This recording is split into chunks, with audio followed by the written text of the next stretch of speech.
البدع والأهواء، أهل البدع العقائدية وأهل البدع السياسية. نقول بيننا وبينكم السلف، بيننا وبينكم الكتب، كان فيقول البدع بيننا وبينكم. Bismillahirrahmanirrahim. Alhamdulillahilladzi arsala rasulahu bil huda wa dinil haq liyudhhirahu 'ala ad-dini kullihi wa kafaa billahi shahida. Asyhadu an la ilaha illallah wahdahu la syarika lah iqraran bihi wa tauhida wa asyhadu anna Muhammadan 'abduhu wa rasuluh sallallahu alaihi wa ala alihi wa sallama tasliman mazida, amma ba'd. Kita lanjutkan pembahasan berikutnya, mengenai daripada ucapan al-muallif Asy-Syaikh Al-'Allamah Muhammad bin Abdul Wahhab. Kata beliau, wa idza adnaba istaghfara. Dan termasuk 3 kelompok yang dia itu termasuk tanda-tanda kebahagiaan. Adalah apabila orang itu berdosa, maka segera dia beristighfar, meminta ampunan kepada Allah Subhanahu wa taala agar diampuni dosa yang dia kerjakan. Qala asy-syarih, berkata penyarahnya Syekh Shalal Fauzan wafaqahullah taala, ammal ladzi idza adnaba la yastaghfir wa yastazidu min adz-dzunub fa hadza syaqiyyun wal i'adzu billah. Kata beliau, adapun orang yang apabila berdosa, melakukan perbuatan-perbuatan dosa, kemudian dia tidak beristighfar, tidak meminta ampunan kepada Allah Subhanahu wa taala, bahkan orang tersebut wa yastazid, malah menambah atau bertambah minadz-dzunub, berbuat perbuatan dosa. Wa yastazidu minadz-dzunub, menambah dosanya. Fa hadza syaqiyyun, yang seperti ini adalah orang yang sengsara. Bukan orang yang bahagia, tapi orang yang syaqiyyun, itu sengsara. Wal i'adzu billah. Dan perlindungan itu hanya kepada Allah Subhanahu wa taala. Lakinal abda, akan tapi seorang hamba al-mu'min yang beriman, kullama sadara minhu dzanbun badirun bitaubah. Kapanpun muncul dosa muncul darinya, maka dia segera bertaubat. Itu seorang hamba yang apa? Seorang hamba yang beriman, yang paham tentang arti daripada dosa, sehingga ketika dia berbuat dosa, segera dia bertaubat. Kemudian di sana para ulama telah membedakan antara makna daripada istighfar dan taubah. Karena 2 kalimat ini, idza istama'a iftaraqa wa idza iftaraqa ijtama'a. Sebagaimana apa? Al-iman wal Islam. Jadi 2 lafaz istighfar sama at-taubah ini apabila disebutkan bersamaan, maka maknanya berbeda. Namun kalau disebutkan secara terpisah, contohnya dalam lafaz lain atau di ayat yang lain lafaz istighfar, kemudian lafaz yang lain lafaz taubah, itu maknanya apa? Makna istama'a, saling berkumpul. Istighfar bermakna taubah, taubat makna juga istighfar, seperti itu. Namun apabila berkumpul dalam satu tempat atau dalam satu kalimat, istighfar juga di situ, at-taubah juga di situ, maknanya apa? Idza istama'a iftaraqa. Apabila berkumpul maknanya berbeda. Istighfar memiliki makna tersendiri, at-taubah juga memiliki makna tersendiri. Sekarang makna daripada at-taubah atau makna daripada istighfar, apa itu istighfar? Istighfar itu adalah izalatu athari adz-dzanbi fil madhi. Istighfar huwa izalatu athari adz-dzanbi fil madhi. Itu menghilangkan bekas dosa yang telah lampau. Karena dia sebelumnya berbuat dosa, akhirnya dia istighfar. Itu namanya istighfar, ya. Izalatul athari adz-dzanbi, menghilangkan bekas dosa fil madhi, yang telah lewat. Itu namanya istighfar. Karena perkara yang dia berbuat dosa, perkara yang telah lampau, dia beristighfar. Sehingga dia menghilangkan bekas daripada dosa tersebut. Kemudian apa itu taubah? At-taubah maknanya adalah al-wiqayatu min syarri dzanbi fil mustaqbal, yaitu penjagaan dari kejelekan dosa yang akan datang.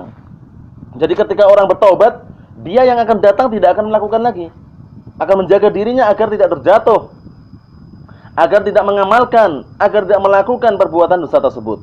Itu namanya at-taubah. Ini apabila apa? Apabila disebutkan bersamaan. Jadi kalau kita jumpai ke dalam sebuah kata ada lafaz istighfar, ada lafaz juga taubah, maka maknanya berbeda. Idza istama'a iftaraqa. Apabila dua lafaz tersebut berkumpul dalam satu kata, maka maknanya berbeda. Istighfar maknanya adalah menghilangkan bekas dosa di waktu yang telah lampau. Kemudian at-taubah maknanya adalah penjagaan atau menjaga diri dari kejelekan dosa yang akan datang. Namun apabila terpisah, istighfar ini di kalimat yang satu, kemudian taubah juga di kalimat yang lain, berarti maknanya istama'a. Idza iftaraqa istama'a. Apabila dua lafaz ini, dua kata ini, istighfar dan taubah,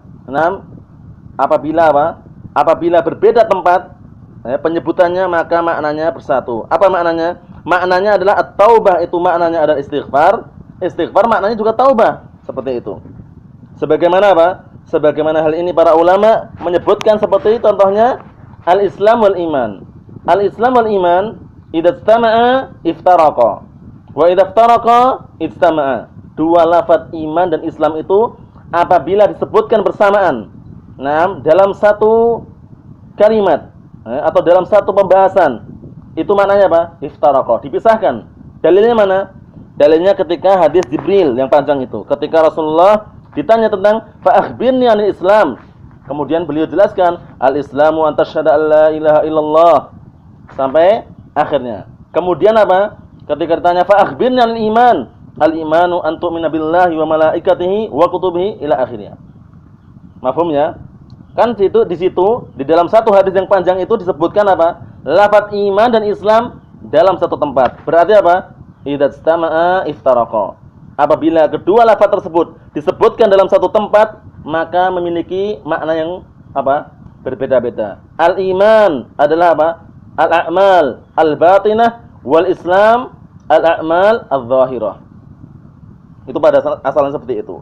Keimanan itu adalah amalan-amalan yang batin, yang tersembunyi. Kemudian al-Islam itu adalah amalan-amalan yang al-zahir, yang nampak. Kemudian terkadang idza iftaraqa ijtama'a. Sekarang kalau ternyata lafaz iman dan Islam itu dipisahkan, itu maknanya apa maknanya? Maknanya berbeda-beda atau maknanya sama. Jika dipisahkan lafaz iman di sebuah kalimat, kemudian lafaz Islam di sebuah kalimat, itu maknanya apa maknanya? Ijtama'a. Islam itu adalah iman, iman itu adalah Islam. Contohnya adalah apa? Adalah sabda Rasulullah dalam hadis yang sahih yang diriwayatkan oleh Imam Bukhari Muslim dari hadisnya Abi Hurairah, al-imanu bid'un wa sab'una syu'bah. Al-imanu bid'un wa sab'una syu'bah. Bahwasanya keimanan itu memiliki sekian 70 sekian cabang, ya kan? Al-imanu bid'un wa sab'una syu'bah. Keimanan itu memiliki 70 sekian cabang.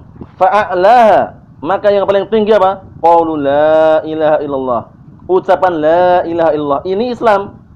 Kenapa? Karena ucapan la ilaha illallah itu zahir atau batin? Zahir, nampak. Karena para ulama menafsirkan al-Islam itu adalah apa? Al-a'mal al-zahirah. Al-iman itu al-amal al-batinah. Sehingga di dalam hadis ini kita perhatikan, sekarang disebutkan lafaz iman, al-imanu bid'un wa sab'una syu'bah. Fa'a'laha qawlu la ilaha illallah wa adnaha imatatul adha 'anit tariq. Ya, perhatikan ini ya. Yang paling tinggi adalah derajat paling tinggi adalah ucapan la ilaha illallah, dan yang paling rendah menghilangkan rintangan, halangan dari jalan. Sekarang kita perhatikan. Ucapan la ilaha illallah itu amalan apa? Zahir, nampak. Kemudian menghilangkan rintangan atau gangguan dari jalan, amalan apa? Zahir, nampak. Sehingga kita ketahui di sini al-Islam huwal iman, wal iman huwal Islam. Buktinya apa? Buktinya di awal hadis ini disebutkan al-imanu, keimanan itu terbagi menjadi 70 sekian cabang. Baru disebutkan amalan-amalan Islam. Itu maknanya seperti itu. Contoh lain. Contoh lainnya adalah hadis Abi Sa'id Al-Khudri yang diriwayatkan oleh Imam Muslim, "Man ra'a minkum munkaran falyughayyirhu bi yadihi, fa illam yastati' fa bi lisanihi, fa illam yastati' fa bi qalbihi, wa dzalika adhaful iman." Sekarang ingkar mungkar semua ini dengan apa? Dengan perbuatan semuanya. Ima dengan lisan, ima dengan tangan, ima dengan hati, yang mana itu adalah selama-lamanya keimanan. Menunjukkan bahasanya al-iman wal Islam, lafaz iman dan Islam jika dipisahkan penyebutannya maka maknanya saling apa? Saling bersatu. Iman itu adalah Islam, Islam itu adalah iman. Namun jika disebutkan dalam satu tempat seperti hadis Jibril itu, hadis Umar bin Khattab riwayat Muslim itu, di dalam situ apa? Disebutkan sama-sama atau bersamaan. Pertama Rasulullah tanya tentang fa akhbirni 'anil Islam. Kemudian yang kedua Rasulullah ditanya tentang fa akhbirni 'anil iman. Berarti dalam satu tempat kan? Naam, idza istama'a iftaraqa. Apabila disebutkan berkumpul dalam satu tempat maka maknanya berbeda. Al-iman itu adalah amal-amalan batinah, kemudian al-Islam itu adalah amalan-amalan zahirah. Naam. Kemudian berikutnya kata beliau, lakinil abdul mu'min kullama sadara minhu dhanbun, naam, badara bit-taubah.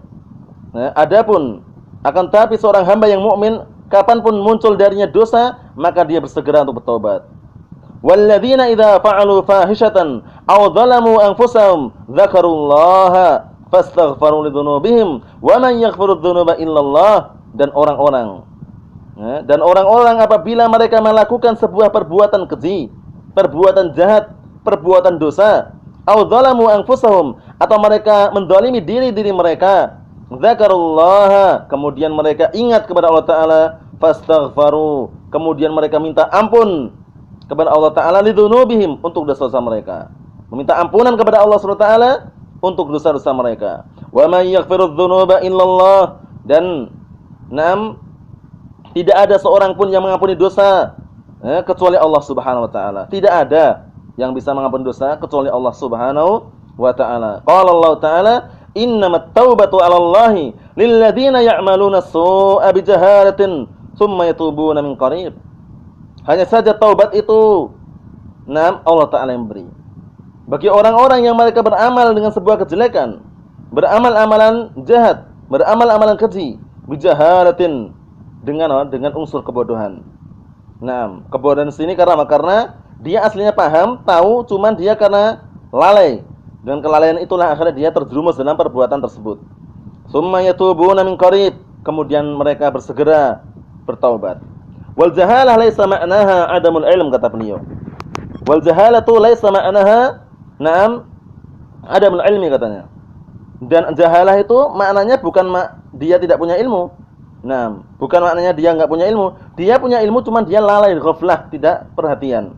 Li'anal jahila, dikarenakan orang yang bodoh, benar-benar bodoh itu la yu'akhad, tidak diadab, tidak dikasih hukuman. Karena orang jahil ma'dzur. Orang yang bodoh itu ma'dzur, diampuni. Tapi orang yang dia itu pura-pura bodoh, atau orang itu aslinya tahu kemudian melalaikan dirinya, itulah yang dikasih hukuman.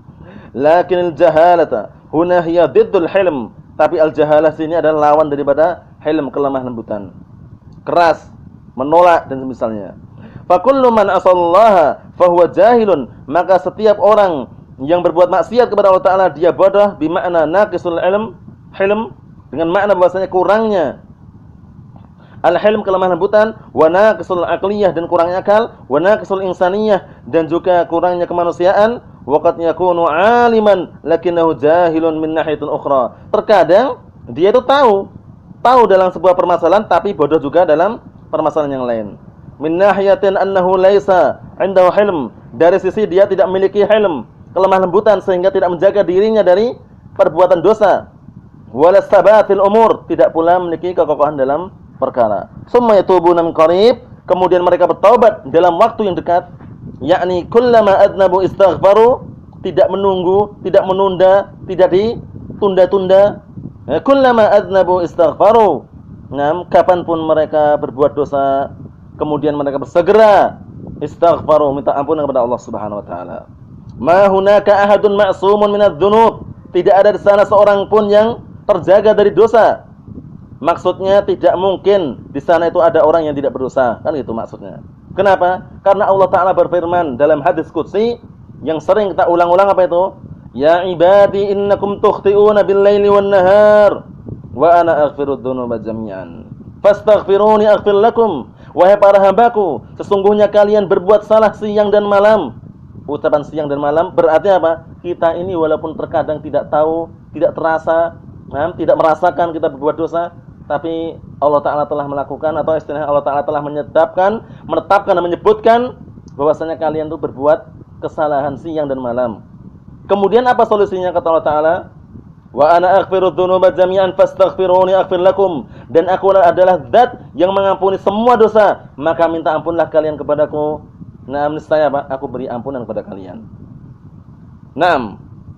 Kata beliau, naam, walakin alhamdulillah anna Allah fataha bab at-taubah. Akan tapi segala puji hanya milik Allah, bahwasanya Allah Ta'ala itu membukakan pintu taubat. Fa'alal abdi, maka wajib atas seorang hamba idza adnaba an yubadira bitaubah, segera jika dia berbuat dosa, an yubadira, hendaklah dia bersegera bertaubat, bersegera untuk taubat. Kenapa sih? Karena pintu taubat ini masih terbuka. Jangan menunggu sudah ditutup nanti, jangan menunggu ketika ditutup. Kenapa? Innallaha azza wa jalla na'am yaqbalu taubatal abdi ma lam yugharghir. Allah Ta'ala itu senantiasa menerima taubatnya seorang hamba selama hamba tersebut belum yugharghir, belum naam menjelang kematiannya. Istilahnya sudah nyawanya di kerongkongan baru dia taubat, tidak diterima, seperti itu. Atau juga dalam hadis, la tanqati'ul hijratu hatta tanqatu taubah wa la tanqati'ut taubatu hatta tatlu'us syamsu maghribiha. Tidak akan terputus hijrah itu sampai terputus taubat, dan tidak pula terputus taubat sampai atau hingga matahari terbit dari arah barat.